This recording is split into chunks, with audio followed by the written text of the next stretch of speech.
Chapter 12 A New Worry. With the schism between Gara and Draco still ongoing, the pair went to considerable lengths to avoid being in proximity to one another. Admittedly, Gara put a little more effort into this evasion, with his setting up a makeshift bedroom in one of the many abandoned classrooms he had previously stayed the night in. Classes presented more of a problem, but Gara had never had the most stellar attendance to begin with, and in those classes where he had to go to, he sat in the back and Draco sat in the front. Others had of course noticed this tumult, Draco and Gara having fast become as closely linked in their peers' minds as the Golden Trio. The only thing the Slytherin pair were missing were a catchy group name. It alarmed almost everybody, this schism, because they had always counted on Draco's cool, collected, and pure-blooded presence to control Gara, who most still considered something of a bogeyman. In any case, it has resulted in Gara returning to the absolute pariah he had been at the start of the year, and Draco being drawn closer to certain familiar social circles. The blonde's moderate friends were around him a lot more now too, no longer warded off by Gara's intimidating presence. And even some of his more tolerant purist acquaintances had allowed him back into the fold, though of course no longer as top dog. More than the Slytherins, who had been in much more contact with Gara and knew that he didn't actually eat first years, they were pretty sure the other houses were staying clear of him in light of this current turmoil. If Gara's handler was absent, they didn't want the violent and potentially dangerous transfer student anywhere near them, so they started to walk on the other side of the hallway or take another staircase if they could. Amidst all of this, although unable to express it in any sort of helpful or constructive manner, Gara did acutely feel the loss of his close friend's company. Unfortunately, every time he was anywhere near Draco, that just seemed to anger the blonde even more. He had tried thinking of things to say to him, but most of them still referred to the Malfoy heir as an idiot and involved him physically striking the melodramatic aristocrat. In lieu of anything useful, Gara spent the time he hadn't reserved for searching the castle, revising for his upcoming exams. He made frequent trips to the library to swap out books to read up on.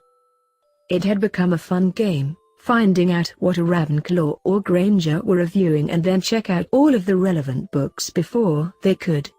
The looks on their faces when confronted by the bare shelves was almost a consolation for his other troubles, and it meant he could read the books himself without any gaps. All this time, Draco was also suffering, of course. The funk from his Quidditch failure had passed quickly enough. It helped that Mother had sent an owl following Father's, congratulating him on his team's victory and reprimanding Lucius for his pride. This had just left him with a hole in his life now, where Gara had been. Gara had a habit of taking up inordinate amounts of space in the lives of the people around him. Lonely though he may be, Draco was still angry about what Gara had said to him, and secretly he was angry that they had fought in the first place and that he was left alone. Gara had decided, with term time running as short as it was, that he would forego the helpful tutorials with Remus since both of their times could be better spent searching for the rat on those evenings. Of course, it hadn't been easy for Lupin cutting Harry's sessions short, but he agreed that they needed to find Peter before school broke up. Harry had been very upset about the change, his Patronus charm still needing work, but Lupin had felt too guilty about cutting him off, so he had agreed to teach Harry during his lunch breaks. For the sickly man, it was likely going to run him down very quickly, especially with the full moon again approaching, but he had never in his life been able to say no to those green eyes. Of course, not only Gara and Draco were stressing over the end-of-year exams. Hermione was spending on average more time in the library than in her bed at night, and Luna was swiftly moving towards a new record for books read in a single week. She was something of a prodigious speed reader when the book was the right way up, it turned out. As two of the more dedicated students, no matter that they were in different years and houses, Hermione and Luna had ended up sitting together in the library on more than one occasion. It was always in a companionable silence since Hermione didn't hold much respect for the flighty Ravenclaw, and Luna occasionally knew when not to speak. This was how Gara found the two of them, their tables straining under the weight of books they had piled high on top of it, one afternoon. "Oh, hello Gara," Luna loudly said, looking directly at the redhead who had been walking quietly past their table, a stack of his own books in his arms. Having been spotted, Gara straightened up, turned to her and nodded. Hermione peered round the stack completely obscuring her body and greeted him as well. "Hi Gara. Are you revising as well?" It might have been a stupid question had the odd boy not been visiting the library all year, checking out all kinds of obscure and curious books. Gara nodded again, wondering if the conversation could be considered over and if he could politely depart. "Why don't you come sit with us? I've just been looking over my notes for Transfiguration and I would love to hear what you thought," Hermione said. He hadn't interacted with anybody for at least 4 days and it wasn't good for his stability to be isolated for so long. He nodded again and sat down in the empty chair, clearing a small space for his books. It wouldn't be a protracted stay by any standard since his patience would only last so long, and he wasn't sure the table would hold much longer under the combined weight of all of their books. "How are you doing today, Gara?" Luna piped up, not looking up from her current book. Judging by the title of that book alone, Gara would have been surprised if the short blonde girl didn't come in at the top of her class. "I am well." Luna looked at the closed answer for a little longer before returning to her book. Hermione was only too glad to find someone in her year willing to discuss their work with her. Harry and Ron were of course out of the question, much more interested in their sports and their games than their essential studies. And the Ravenclaws of their year didn't care for Hermione very much, for some reason. It was almost as if they collectively found her personality off-putting or something. The three pariahs happily read and worked together for a while before, ever vigilant, Gara noticed a certain someone had walked into the library. Noticing Gara's gaze, Luna turned to see Draco shuffling into the room on his own. The boy looked at her and gave a half-hearted wave, either because he was still in the dumps or because he didn't like her, before he turned back to his Slytherin friend. Luna thought he might have looked away when he noticed Gara was sat next to her, or some reaction at least, and then she realized Gara had disappeared when no one was looking, and managed to take all of his books with him. Hermione jumped when she discovered the disappearance, but stifled any further reaction after she saw Draco continuing into the library. Later on, Hermione didn't bother mentioning this latest mystery regarding their current favorite school-based curiosity to Ron or Harry. For one thing, they should have been focusing on their studies, not admittedly odd Slytherins, and also she didn't want to ostracize Gara any further by spreading gossip or talking about him like he was you-know-who. With Luna knowing his secret, and Gara knowing Lupin's, he had quite the choice at the end of May when the full moon was once again upon him. Still, his aversion to Luna's obsessive interest in his Tanuki form was as strong as ever, so she wasn't that much of a safeguard. Since he didn't have to worry about Draco, Gara decided to transform into his new bedroom and then head out into the forest at his leisure. Dignified, it might not be, but exercising with Wolf Lupin was the most interesting thing he could do in his animal body, so he decided to head straight to where the werewolf was likely to be prowling.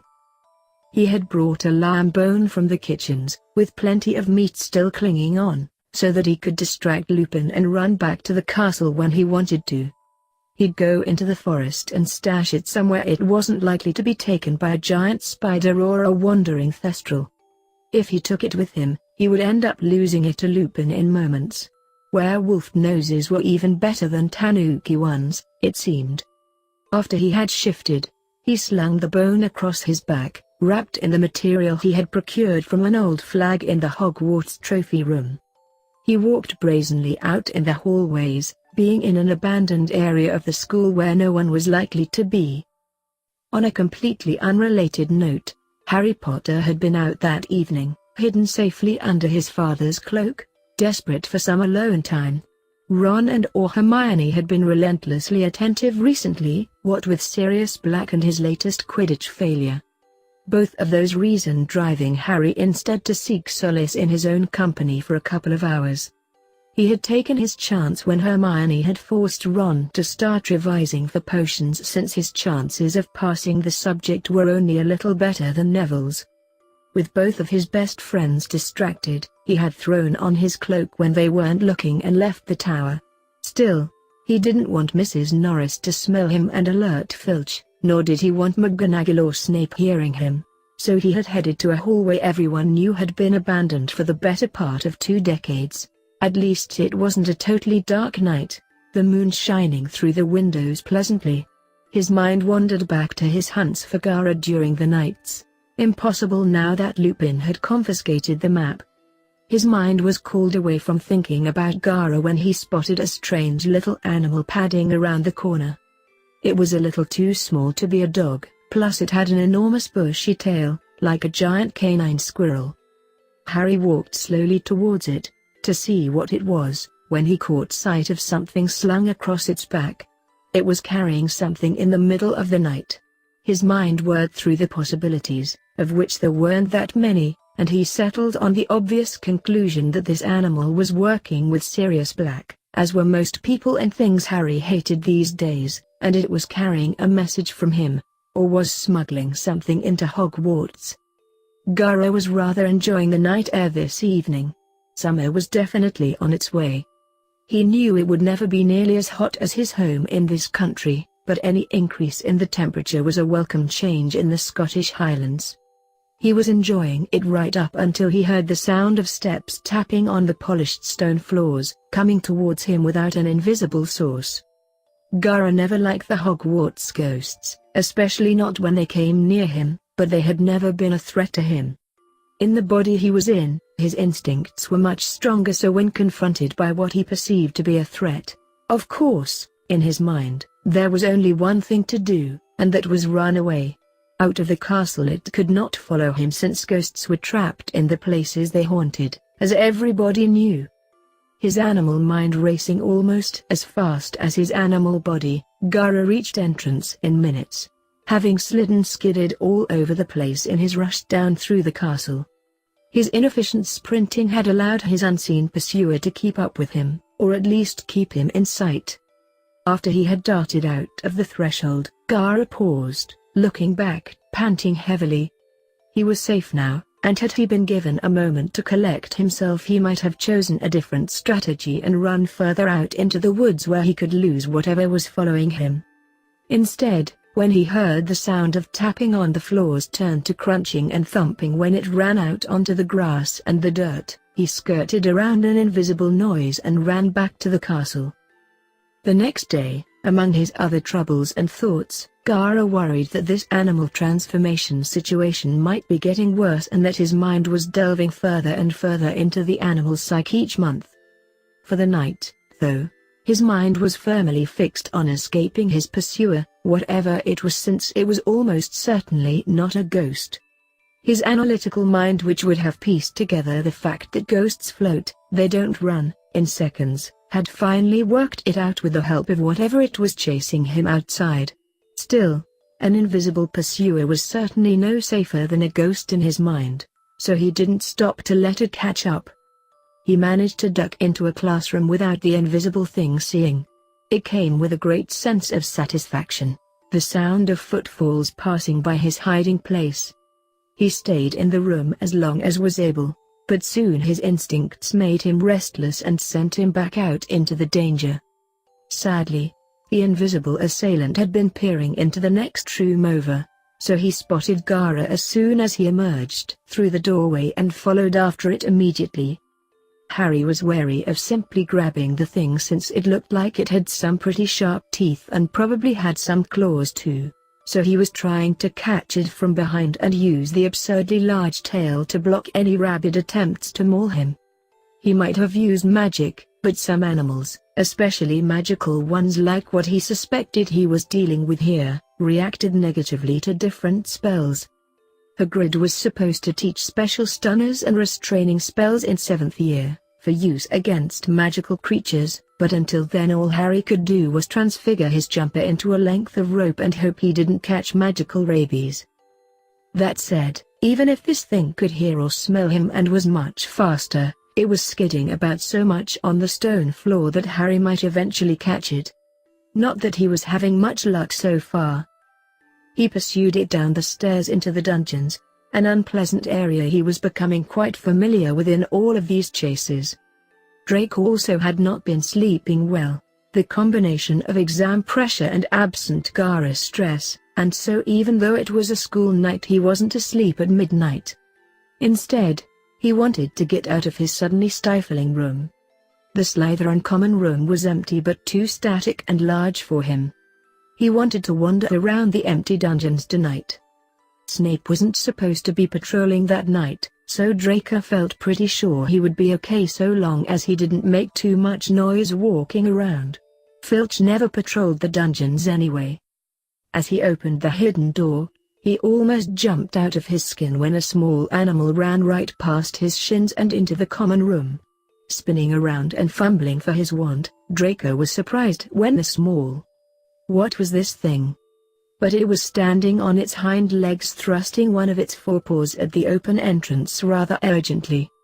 Draco walked up to it slowly, expecting it to dart away from him as most unfamiliar animals would, but instead it watched him approach without any suspicion or alarm and then turned, still on its back paws, and started walk towards the dorms. Draco spotted the bundle slung across its back, so he guessed it might be a hidden pet. So he walked behind it, feeling a little silly following this haughty creature like it was a person. He wondered who it might belong to in the boys' dorm as they turned off from the girls. A relief, because the enchanted stairs in Gryffindor sounded fun compared to the measures Salazar Slytherin had taken to keeping his hormonal snakes untangled. The blonde was downright suspicious when it stopped in front of his own door and reached above its head to turn the doorknob. Wary that this thing might try to take something or be up to something, Draco watched it open the door and allowed it to pad in, walking right up to Gara's bed and jumping onto it. "Wait, you can't sleep there, that's..."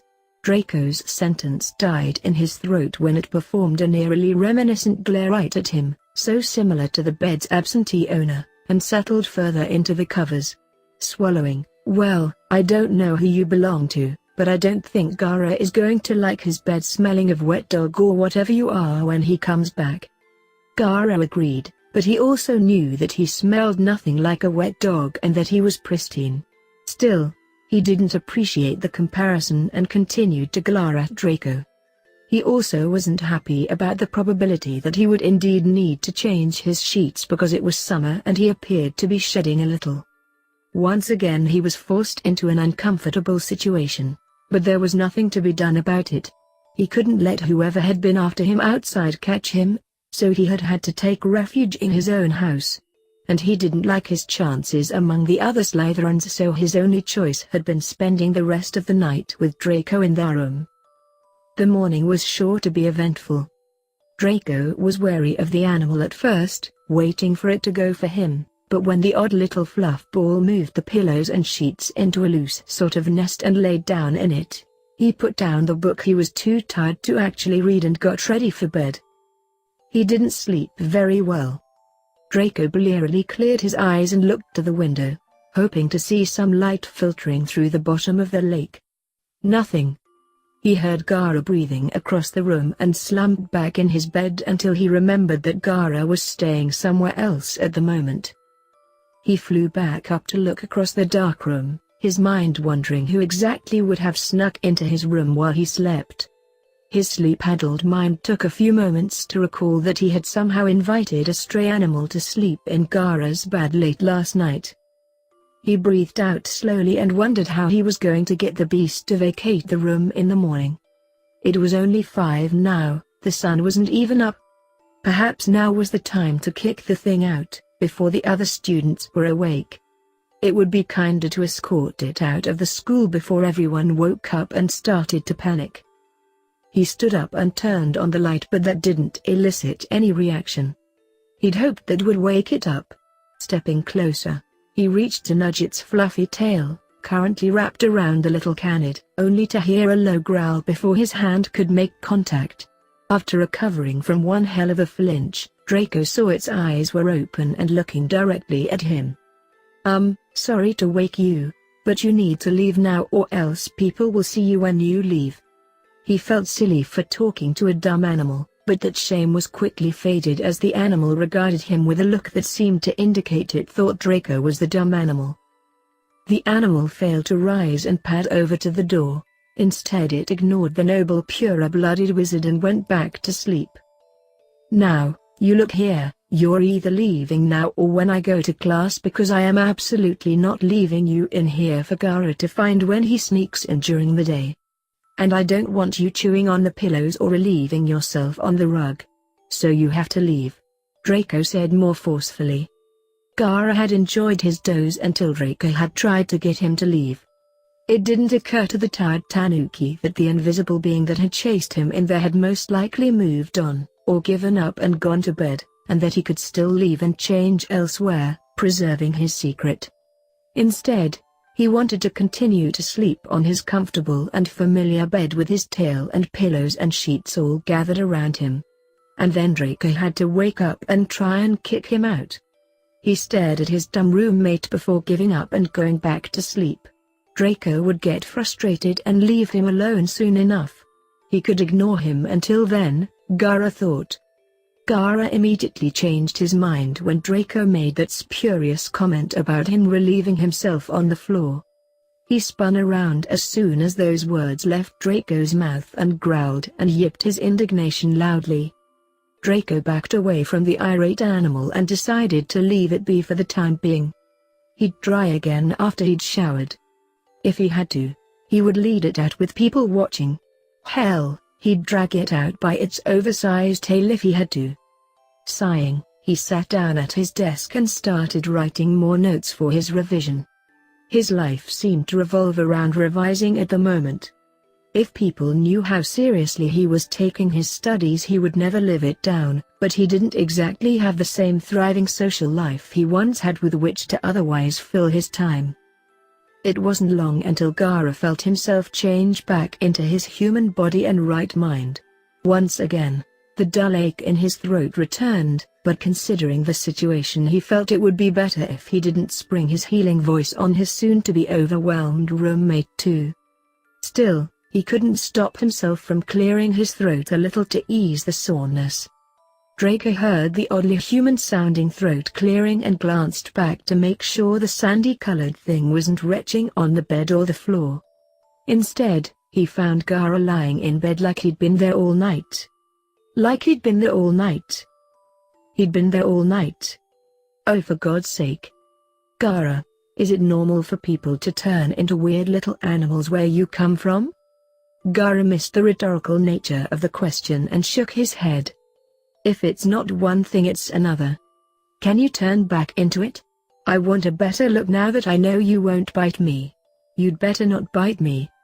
Gara shook his head, looking around for any sand he might have left behind in here since his gourd was back in his temporary bedroom.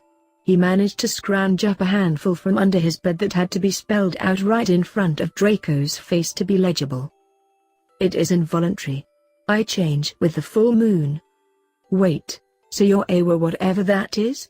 You better bloody well not bite me now. I wasn't bitten. And the form is of a tanuki, a magical creature from my world. I don't know why I change. Draco was developing a headache, either from Gara's ridiculousness or from sleep deprivation. It didn't occur to either of the boys that whatever tension had been between them the past week or two had been instantly dissolved by this revelation. It was hard to hold a grudge against somebody when they spent the night as an harmless tanuki every month. So how long has this been happening? Draco's mind tried to recall a full moon where he had seen Gara not transform. He was coming up blank, but he was remembering one or two incidents at the beginning of the year when he had suspiciously fallen asleep early on the evening of full moons and woken up the next day with a bump on his head or a druggy after effect. Since I came to this land. Draco's mind was abuzz despite the early hour, but Gara soon clammed up, declaring that he didn't want to talk about it anymore. There was even a hint of a blush on his cheeks at all of the talk about his ridiculous tanuki transformation. It was bad enough Luna that knew Draco was going to be even worse. For one, he was harder to get away from, sharing a room and all. Draco turned away to let Gara get dressed and then proceeded to ask more questions about the transformation. What did it feel like to change? Did he need to see the moon to change like a werewolf? What was a tanuki? Why was Gara a tanuki of all things?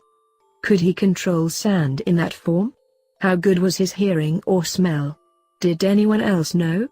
Why did he have such a large tail? Why do they always ask about the tail? Gara thought, outwardly ignoring the questions as he imagined he would increasingly have to do. Later that morning, Gara retrieved his discarded possessions and took them back to his room. When he got there, Draco was staring at the bone Gara had been carrying around on his back. "A little snack?" Draco asked, sniggering. Gara considered his response. "Not for me. It was for the werewolf." Draco turned white. "You're joking, right?" Gara went back to ignoring him, content to let Draco wonder. Gara's morning was quite busy after his secret had been revealed to Draco. He had run to find Lupin and helped him again, following the man's more difficult transformation. He found him at the edge of the forest, limping his way back to the castle as expected. He was very grateful for Gara's help with the stairs but kept insisting Gara's didn't have to help him. He wasn't very convincing when he couldn't stand by himself. Gara suggested that Lupin skip breakfast and try to recover some of his strength, which Lupin agreed to. Gara would let him out when his classes started. The redhead had woken up from his nap rather hungry, so he didn't skip breakfast that morning as he might have otherwise liked. To that end, he sat at the far end of the Slytherin table from Draco under the pretense that they were still fighting. Gara had just said he was sitting elsewhere. It was Draco that had said how smart the ruse was. As had become the custom, Harry was telling his friends about what he had been doing all night while they were sleeping. It was about half my height, but it had this really long tail that was as big as it was, Harry said, pouring himself an extra serving of cereal, trying to combat the fatigue he knew would abate with the right amount of sugar. It smelled me, I think, so whenever I was about to catch it, it ran away. So let me get this straight, Harry. You stayed up almost the entire night so you could chase some poor cat around the castle? Hermione exclaimed. No, Hermione, you're not listening. It wasn't a cat, it was some weird dog or something. I haven't got any idea what it was, but it wasn't a Hogwarts-approved pet, that's for sure. Harry fought back. His heavily ringed eyes and jerky movements didn't speak to his credibility. Never heard of anything like that around here, mate. Ron chipped in between mouthfuls. It was Sirius Black's, I'm telling you. He heatedly whispered. It was carrying something on its back, like a message or a cursed object. So why didn't it give you the cursed whatever? Ron asked. Okay, so maybe it wasn't a cursed item, but it was definitely carrying something, and I doubt it was a midnight edition of the Prophet. You know what it could have been? It could have been an animagus. Professor Lupin's taught us all about them. Maybe Black's an animagus and he was sneaking around the castle himself last night, Ron said. Honestly Ron, that's just silly. Animagi have to register with the Ministry, and I'm sure they would have released a press statement if Sirius Black could turn into an animal. Also, being an animagus is an incredibly rare talent. Only a handful of witches or wizards have learned how to do it in the last century. And lastly, don't you think the Ministry would have thought of it, if Sirius Black's method of escape had been so simple? Ron shrunk in his chair a bit, too intimidated to try and defend his theory. I suppose you're right. I don't think Sirius Black would have run away if it had been him. He probably would have attacked me, or he might have recognized my father's cloak and known it was me. So, why were you out there, again? Oh, I was, looking for Scabbers. Summer holidays coming and I thought I might be able to catch him if he couldn't see me coming," Harry said, not wanting his friends to know how stressed he was feeling these days.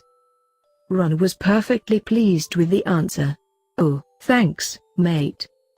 Hermione might have spotted the lie if she weren't working on another conspiracy at the moment. Another breakfast where Professor Lupin had failed to attend.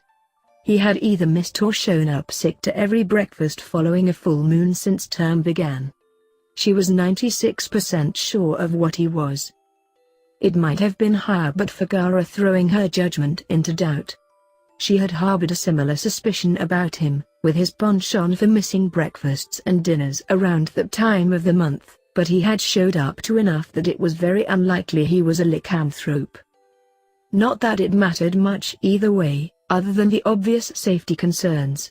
She certainly wasn't prejudiced and didn't buy into that preposterous notion that all werewolves were dark creatures who were animals, liable to savagely attack anyone around them at any given time. Granted, she wouldn't approach one on the night of the full moon, but any other day she would try to offer the benefit of the doubt. It was after breakfast, with 10 minutes before he had to walk to his first class of the day, that Draco wondered why Gara and he were pretending to still be fighting. It had seemed like a smart idea when Gara suggested it, but now Draco realized he had been tricked. Easily. Before any resentment could bubble back up, he felt a tap on his shoulder and looked around to find Luna Lovegood of all people staring at him. "Good morning. I'm glad you and Gara have sorted out your problems. He's looking much happier today," she said. Draco stood up and walked out of the hall, hearing her short-heeled shoes tapping after him. Draco looked over to where Gara was still sitting, and he couldn't tell if Gara was happy, sad or confused. He had an excellent poker face.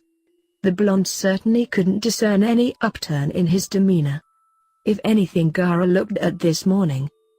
"You might be right," Draco said non-committally. "Of course. He usually looks happier the mornings after," Luna continued. "Wait, by morning after?" "His transformations." Luna said it like Draco had simply forgotten the word. "You know about those?" "Yes, I found out a few months ago. I take it you learned about it last night?" "How did you know I knew?" "Well, you made up last night, didn't you?" It's written all over Gara's face. Again, he snuck a glance and still couldn't tell if Gara was really conscious or if he was sleeping with his eyes open at the table. His face was totally blank to his eyes. Luna could apparently see a number of things that nobody else could, so it wasn't outside the realm of possibility that she could also discern Gara's facial expression when no one else was able. Draco's wonderment aside, he soon picked up on that one fact. "Wait, so Gara let you in on his secret months ago and I only found out last night?" "Well, I wouldn't say he let me in on his secret. It was more like I discovered it on my own. I remember those posters you made with the sketches now. They looked just like him when he was." He trailed off rather than risk exposing the truth to any eavesdroppers. It'd be bad enough if anyone knew he was talking to a second-year Ravenclaw girl. He didn't need them hearing their, apparently shared, secrets too. They walked together away from the Great Hall and Draco wondered if Luna's first class was near his own or if she hadn't noticed they were walking. Along the way, they both discussed Gara's fluffy form to their heart's content as they had been unable to do with the only other person who knew the secret. Luna was very excitable when it came to Gara's transformations, whereas Draco was more curious as to why his friend transformed in the first place. There were a number of oddities surrounding the redhead, and they were starting to bug him. It was like there was some huge part of the mystery he was missing that would help him make sense of the foreigner.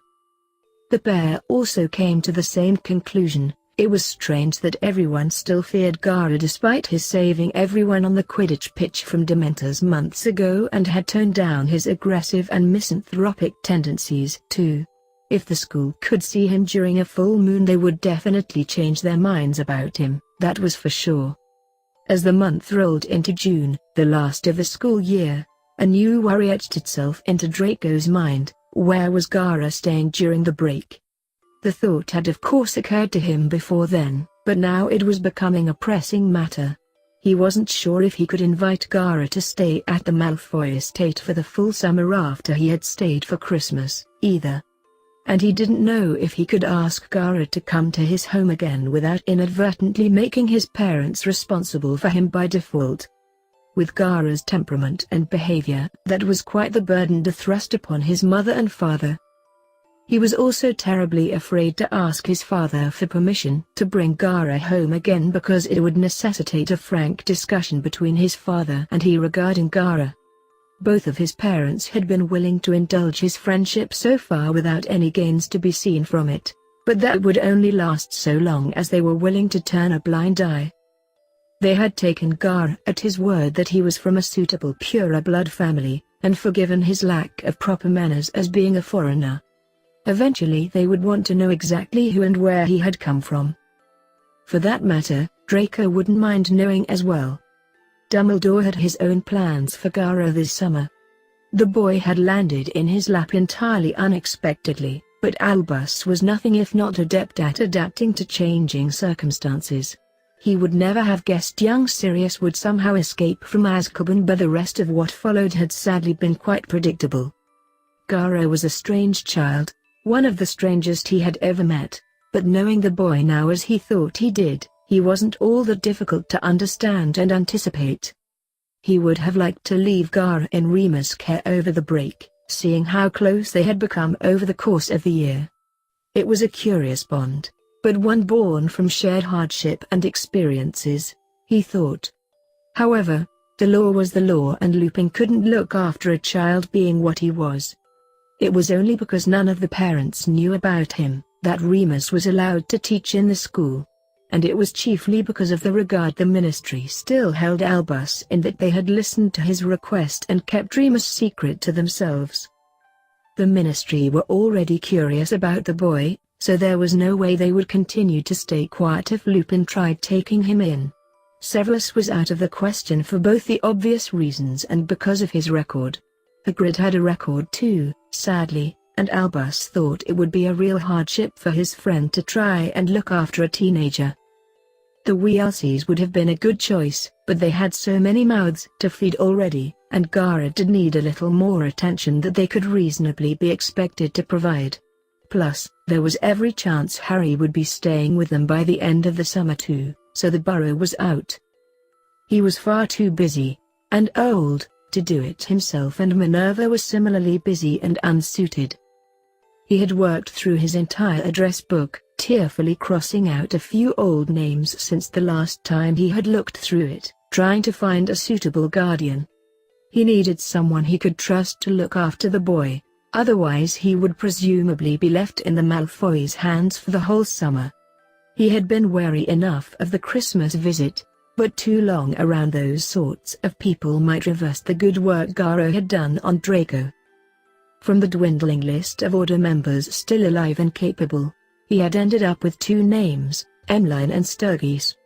He had asked both without divulging too much information, not because he didn't trust them, but because it was a lot to ask, and Sturgis had outright refused. A little guilt applied here and there, and Emmeline reluctantly agreed. It would be a good setup, as the Ministry would have little recourse since she was a respected witch of impeccable character who wouldn't be overburdened by the job, probably.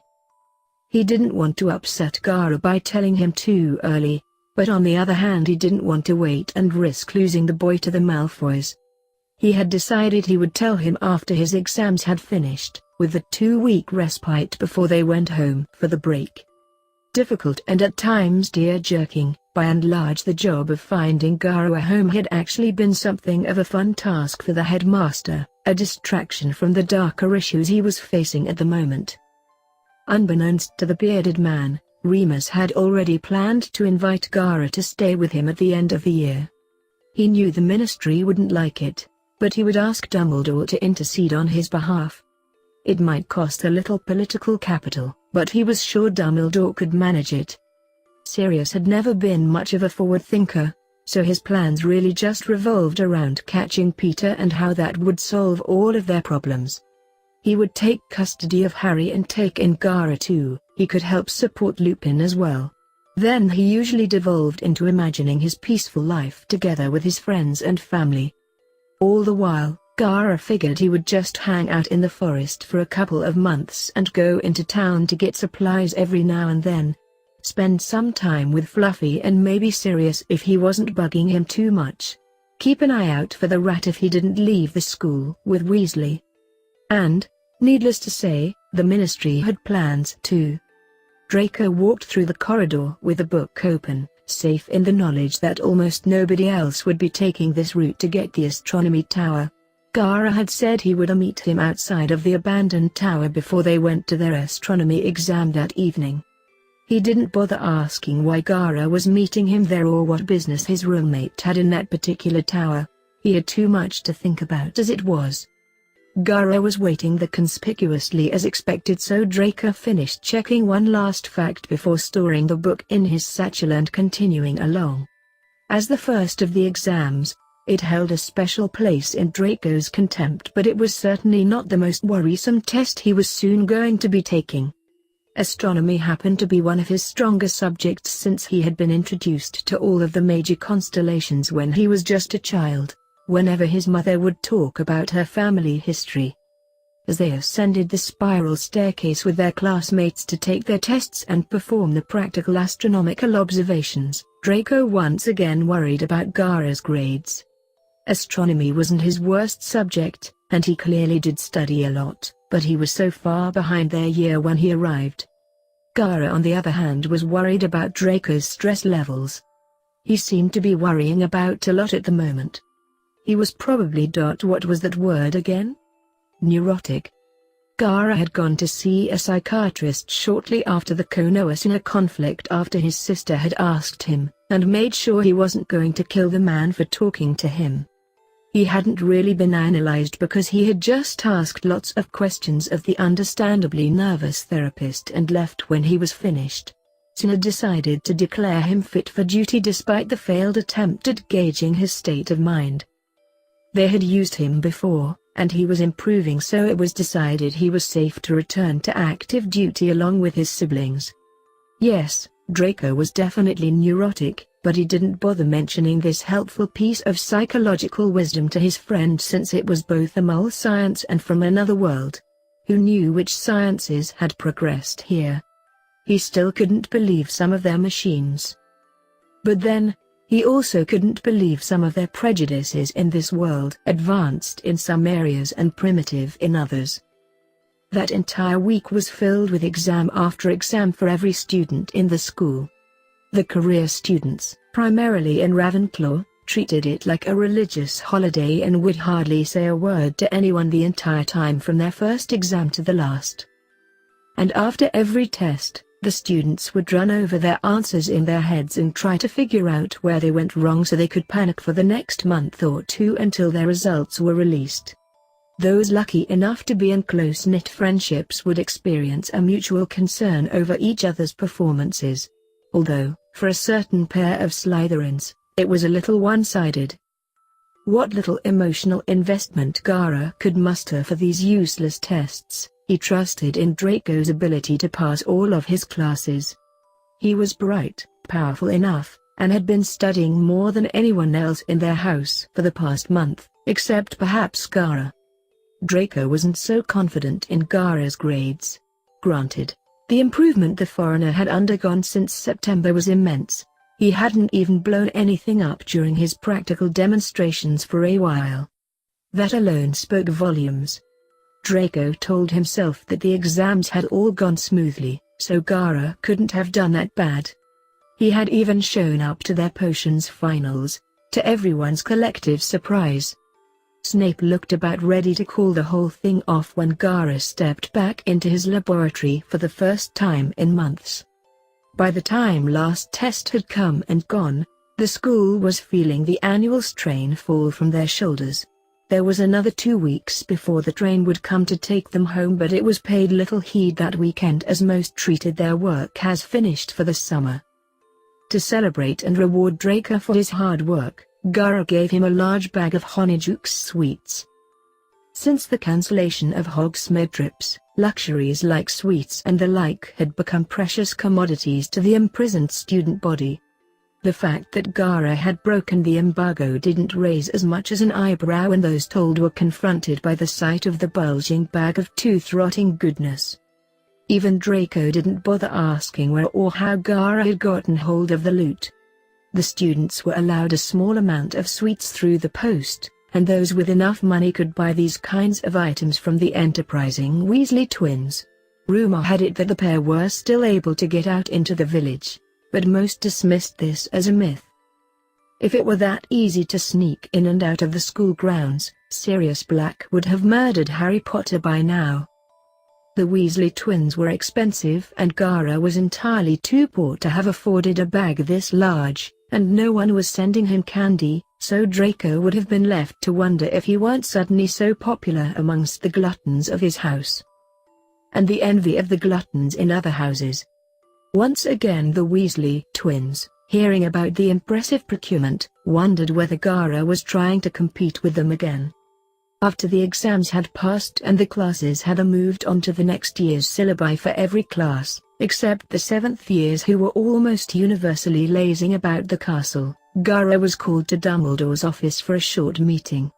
He went without any delay since he hadn't been called to see the old man in a while, and to his knowledge he hadn't done anything wrong lately. Unless his practical scores had that bad. He waved off Draco's concern and walked there on his own, skipping the next class and going straight to the concealed spiral staircase instead. It was only care of magical creatures anyway. Draco would tell Professor Hagrid where he was and he probably wouldn't even be marked absent. The half-giant was an agreeable teacher that way.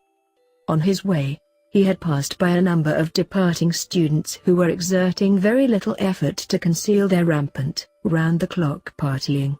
Most of the 18-year-olds he was passing by were either recovering from last night's hangover or working their way to tomorrow's. It was quite refreshing to be around an adult atmosphere again. Shame it wasn't a mature one. He knocked on the sturdy wooden door and was beckoned in immediately. Evidently the old man had expected him to come straight away and cut class. He was learning. "Good morning, Gara," he said, taking a sip of his tea. "Or, rather, good afternoon. Tea?" Gara nodded, knowing the man kept his tea set stocked with some of the more palatable tea blends he had been forced to endure in this world. Gara nodded again after the elderly teacher handed him the cup, and Albus replied, "You're welcome.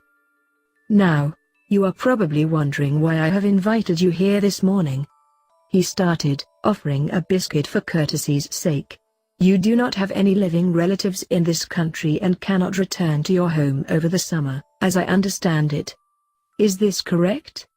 Gara paused for a few seconds but nodded. "Normally your case, unusual though it is, would be left to the ministry to handle. However, that would be difficult to navigate. The ministry is overburdened, so I have elected to act in my role of custodian of Hogwarts students and find you a suitable place to stay until school reconvenes in September."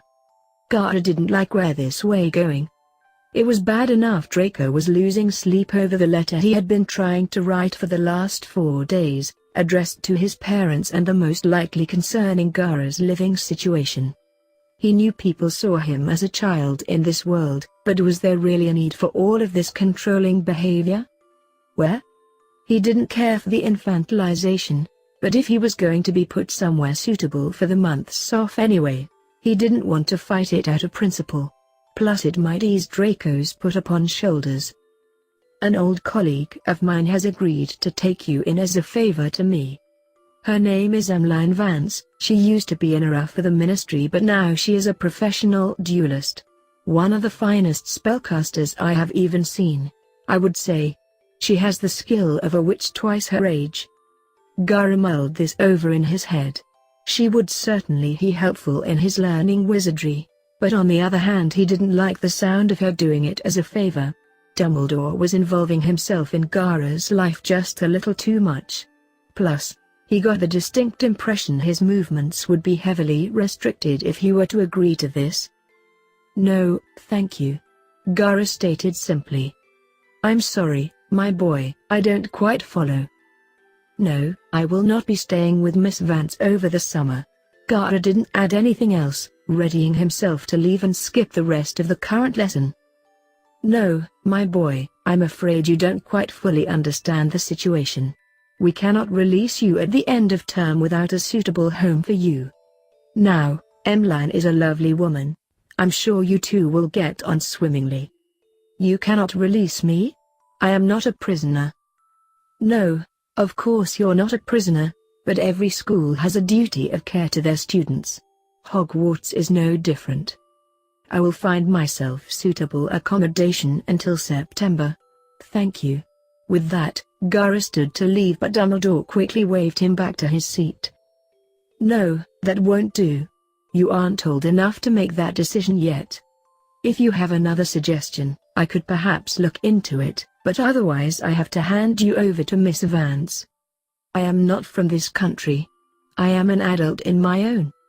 I am sorry to say that the laws of this country are what govern here, and in them you are still a child." Gara might have liked to argue how he hadn't been a child since he was knee-high. When he had taken his first life and been told he was a monster who had killed his own mother. He might have liked to argue the point, but it would serve little purpose here when all they regarded were ages one determining adulthood. No sense in needlessly disclosing the more sordid parts of his personal history. Still, he would now need to come up with an acceptable living situation for the summer, since he could guess the headmaster wouldn't go for his plan to camp in the woods for 3 months. He would have gone straight to Remus with this problem, but the way werewolves were treated in this world, he didn't see much point. As far as Garas could see, Remus was only employed by the grace of Professor Dumbledore. There was no way the headmaster wouldn't have suggested the most involved teacher in the school unless there was a reason for it. The Malfoys? No. He didn't know any other, legally free, adults. He would need to give it some thought, or else he might just escape. The mass of children and lack of supervision had allowed Gara to transform every month without anyone noticing, with 2 annoying exceptions, with a single adult keeping an eye on him. A close eye. If his suspicions about Dumbledore's motives were correct, he would be in grave danger if he went where he was supposed to. The conversation had lapsed, the only sound being the sipping of tea. When he had finished his, Gara set it down, nodded his thanks, and left without a word. Albus let him go and continued thinking on his plans. Gara had been surprisingly obstinate about his independence. He had played his hand, it was up to Gara now. He couldn't actually stop Gara if the boy didn't want to go to stay with Emmeline, but he hoped his guidance would be heeded. If Gara struck out on his own this summer when the eyes of the Ministry were still firmly set on him, it would only lead to disaster. He could protect Gara, but only if the boy didn't sabotage his efforts. He wondered what was actually worse, Gara on his own when the Ministry had their unhealthy interest in him, or spending the summer with the Malfoy family. It was testament to his own prejudices or other grudges that this question had come up in his mind.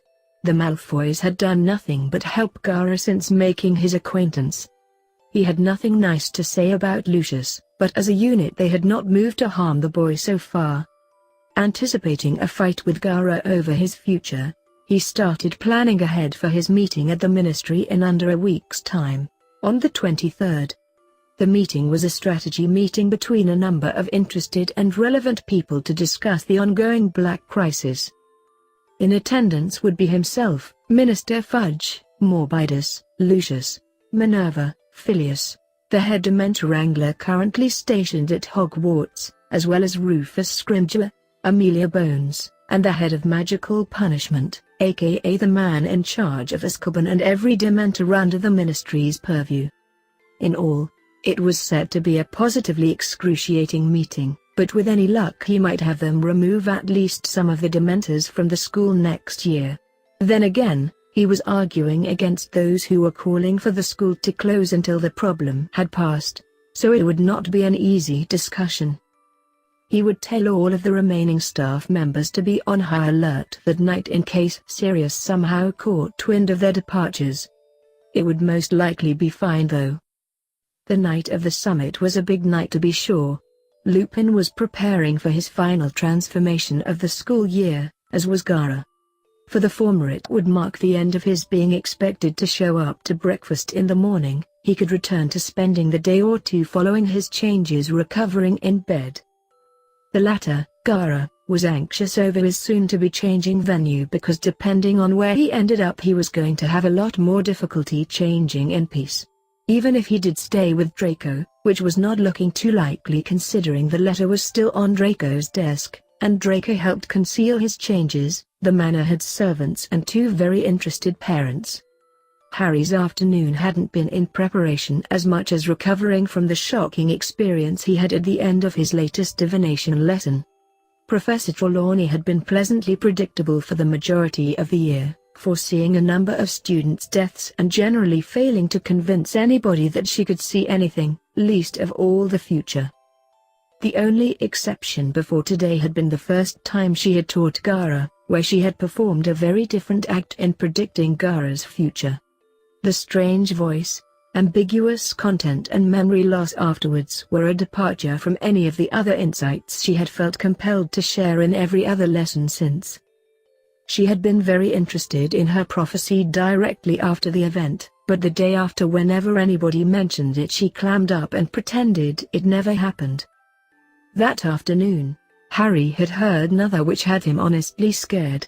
Trelawney had foreseen the return of Voldemort, who would rise to be even worse than he had been during his first reign, and it would all be triggered by some chained servant escaping. His first thoughts were that Sirius Black was involved, but he had no idea what Trelawney had meant by the break free tonight part. Surely Black had already escaped, that was the whole problem. He had, after finding that his professor was ignorant of her actions, tried to go and tell Dumbledore since he seemed like the man to tell. When no one was there to let him up into the office, he tried to go and find McGonagall but she was missing too. His next stop was Professor Flitwick, but it looked like all of the senior teachers were missing tonight. Afraid that these things might be connected, he went back to tell his friends. On his rush back to Gryffindor Tower, he considered what he knew about Black. The friendship and betrayal of his parents, family history of blood purity and dark magic, imprisonment after killing Peter Pettigrew, 12 years in Azkaban before being the first person to escape, and then he had headed to Hogwarts and broken in. The 12 years in Azkaban bit definitely corresponded to the prophecy, if it was actually to be believed, but otherwise it wasn't a whole lot of use. There were other things and theories he recalled, the most recent of which would be the strange animal he had been chasing last month. It had showed up on the full moon, which wasn't just linked to werewolves but a number of other magical creatures and wizarding rituals, according to his astronomy textbooks. It might have been a coincidence, but if it was working for Black, and it was linked to the lunar cycle, then it would be appearing again tonight. He told all this to Ron and Hermione and they were both quite shocked. Even Hermione, skeptical about all things Trelawney, had to admit it was a peculiar confluence of events and was worth investigating. She had been quick to quash Harry's notion of looking for Professor Lupin that evening to help, arguing that he would almost certainly have gone with the other missing professors. Elsewhere, Gara had changed in his room for the first time in months and had quite enjoyed how relaxed it was without the worry of discovery. Draco had been fascinated by the transformation itself and had started to talk to Gara excitedly about it before realizing that his mute friend couldn't even use sand to reply now. So it's true, you change with the setting sun rather than the presence of the moon like werewolves. That must mean you spend more of the night changed, don't you? Although, I suppose that would vary with clouds and the rise and fall of the moon. Can you even understand a word I'm saying? He said, looking down his nose at the animal his friend had turned into. Gara disregarded the question and went back to his bed to read for a little while. He couldn't leave his room until the common room was deserted. Snape would show up at around 9 or 10 and persuade them to go back to their rooms in a persuasive style quite reminiscent of Gara's own. Until then, Draco would be freaked out by the unsettling sight of his roommate reading cross-legged on his bed like always, but inside the body of a tanuki. Gara had the same plan as last month, complete with treat to get rid of Lupin when he was done playing. Sadly, as he learned about 70 seconds after he left the Slytherin entrance, so did Potter, Granger, and Weasley. Of course, he didn't register that it was the same sound and thus same pursuer as last month plus 2 helpers. Instead he went back into the primal mindset and took off running away again. Draco had been planning on lounging about for the evening, maybe read a little or catch up with his moderate friends since his purest ones had once again drifted away from him when his friendship with Gara was repaired. Instead, shortly after he had let Gara out into the dungeons, he heard the scratching of a 4-legged animal scrambling for purchase with its claws as it frantically tried to run away from something. A scant couple of seconds later and he heard a group in shoes run past after. His breath caught in his throat and he too started running, going to the exit and out after the chase he had heard to try and protect Gara from whoever was chasing him. He couldn't help the bloody typical that slipped out of his mouth as he spotted, who else but Potter and his cronies chasing after Gara at the one time of the month the psychotic redhead was incapable of fighting back. With no other course of action, Draco started off after his peers, unsure of what he would say if he caught up. He supposed it would depend entirely on how much the Gryffindors knew. If they knew it was Gara, he would probably be fighting to stop Gara killing the 3 when the sun rose. Then again, why fight against a good thing? If Gara had just accepted Draco's offer to help during the full moon, to stick by him and keep an eye on him. Instead, he said he was going to go and fight a werewolf or something like that. Ridiculous. And now Draco was running around in the middle of the night, trying to protect Gara, who by all rights was the one that should be doing the protecting in their relationship. Gara had glanced back a few times to check if his pursuers were still on his proverbial tail, which sadly cost him the few seconds lead his faster running had built up since the last time he checked. By the time he had reached the exit into the open air, they were still only 20 feet behind him and didn't look like they were ready to give up any time soon, except for Ron, who was beginning to look a little winded.